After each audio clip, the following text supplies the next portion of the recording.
અડધી રાત્રે ફોન આવે તો હું તૈયાર થઈને જતો રહેતો હોઉં છું, ક્યાંય બી પહોંચવાનું હોય ત્યાં. કામ કરવાનું છે ને એ બી એક નશો છે. અને મને એવું લાગે છે કે મારી ને તમારી ઉંમરના યુવાનોમાં નશો તો કામ કરવાનો જ હોવો જોઈએ, ચેલેન્જીસનો જ હોવો જોઈએ.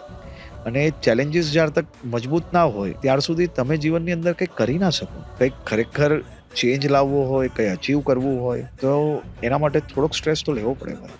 આ સ્ટ્રેસ લોકોને કદાચ થાક લાગતો હશે, પણ હું આને એક્સપિરિયન્સ માનું છું. એટલે હું ખૂબ આનંદથી કામ કરું છું અને મને મજા આવે છે કામ કરવાનું અને ક્યારેય થાક નથી લાગતો.